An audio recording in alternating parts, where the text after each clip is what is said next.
Bwana, nimeona watu wengi wanamlaumu sana mwamuzi wa mchezo wa Yanga dhidi ya Simba kwa maana ya mwamuzi wa mchezo.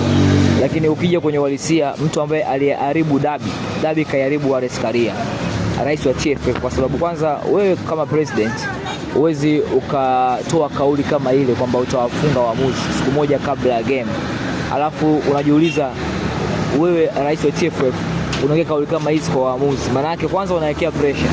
Ukiwekea pressure maana yake wanashindwa kufanya kazi zao kwa ufasaha zaidi. Mechi haijaharibiwa na waamuzi. Mechi imeharibiwa nje ya uwanja na Wallace Karia. Kwa sababu president tulitegemea yeye angetulia tu. Lakini anapoongea kauli kama zile unampa pressure. Mtu kama Mwinchui ndio dabi yake ya kwanza. Alafu anasikia kuna kauli inayozungumzwa kama hivyo.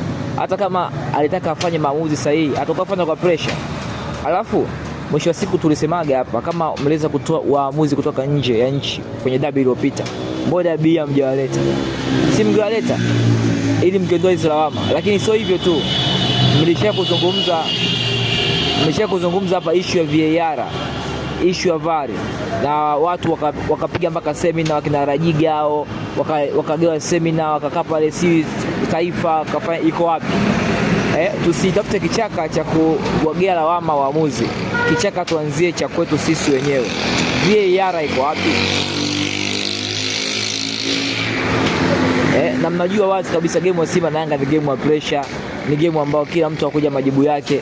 Siku tatu zote mwamuzi anatangaza, siku mbili kelele zimekuwa mtandaoni kote. Lakini halafu kauli ya rais wa TFF ni kauli ambayo sasa ukasema ni kauli ambayo kama akupima kitu gani ambacho anachokizungumza, uwezo kuambia tu uamuzi tutawafunga, si tutawashtaki. Manake hiyo unaonekana wewe president wa soka kama uko sawa. Sasa ushauri tu kwamba wasitafute kichaka kipo wapi.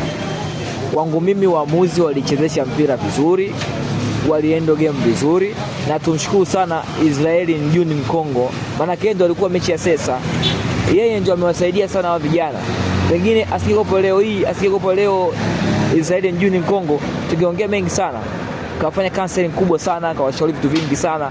Ndio maana mpaka tumeona dabi, angalau dabi imeisha vile. Lakini ungekuwa kuna pressure kubwa sana na makosa yalikuwa mengi sana kutokana na kauli ya rais wa TFF Wallace Karia.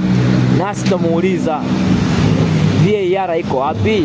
Hebu tuacheni mambo ya usanii, uongo, sio mzuri. Tueni vitu tuwe real. Tusiwagea lawama tu waamuzi. Wewe rais wa TFF ulituambia VAR iko wapi? VAR si game wa Simba na Yanga, tajenga VAR iko wapi? Tuacheni usanii. Waamuzi kwangu walikuwa bora, aliharibu dabi. Maoni yangu ni Wallace Karia, nje ya uwanja tayari aliharibu kisaikolojia.